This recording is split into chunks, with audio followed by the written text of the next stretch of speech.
আমাদের প্রিয় নেতা আলহাজ সুলতান মাহমুদ বাবু মহোদয় আমাদের এই পূর্ব অঞ্চলকে তিনি আজকে পূর্ব অঞ্চলে আমরা যারা বসবাস করি আমরা আজকে আসলে প্রত্যেকটা সেক্টরে আমরা যারা নেতৃত্ব দিচ্ছি এটা আমি মনে করি এটি তারই অবদান।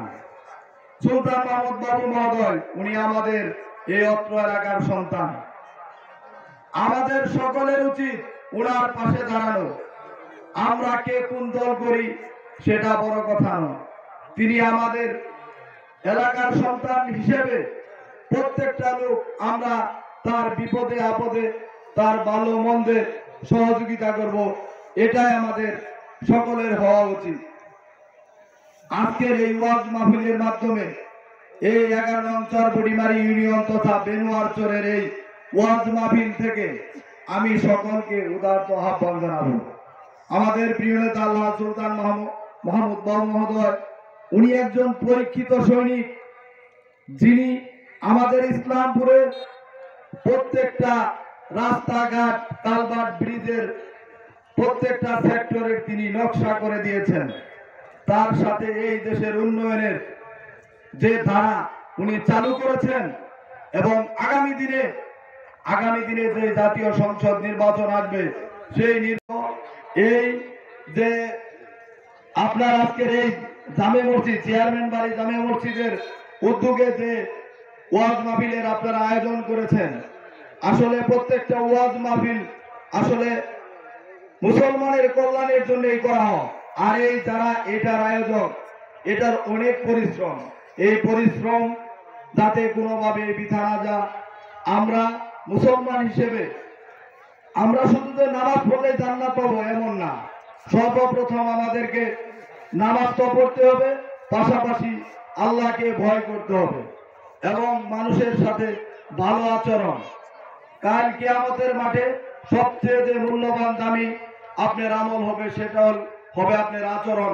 ভালো মানুষ হিসেবে আপনি একজন ভালো মানুষ, আপনার কাছে যেন দুর্বল কোনো মানুষ ক্ষতিগ্রস্ত না হয় এবং সকল মানুষের সাথে ভালো আচরণ, এটাই সবচেয়ে আল্লাহর কাছে পছন্দনীয় বড় আমল। আজকের এই ওয়াজ মাহফিলের মাধ্যমে আপনাদের সাথে আজকের এই দেখা সাক্ষাৎ যেন আগামী দিনের প্রত্যেকটা কাজের অনুপ্রেরণা হিসেবে আপনারা সহযোগিতা করবেন।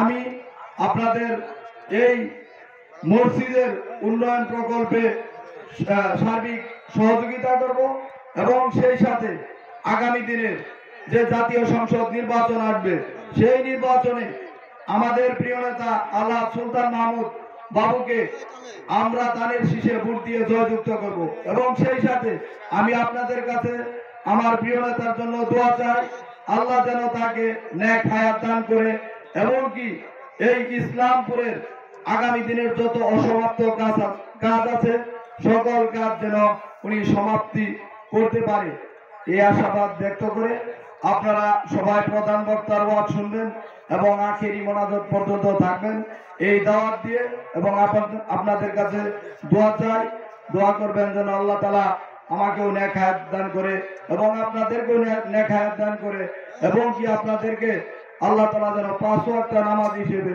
কবুল করে। এই কথা বলে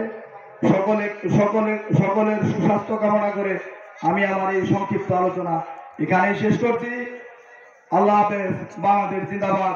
দেশনেত্রী বেগম খালেদা জিয়া জিন্দাবাদ। তারুণের অহংকার তারেক রহমান জিন্দাবাদ।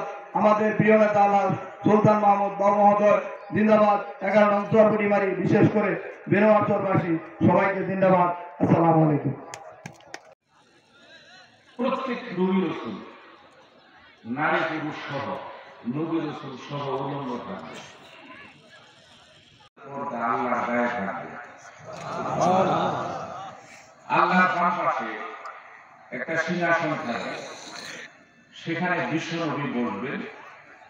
নবীজির পরনে কাফনের কাপড় থাকবে, নবীজি উলঙ্গ থাকবে না, বিশ্ব নবী শুধু। আর সব নবী হলো উম্মে আয়মা, আরেকজন হলো সুয়াইবা। এই উম্মে আয়মা আর সুয়াইবা মা আমেনা পেট থেকে যখন বিশ্ব নবী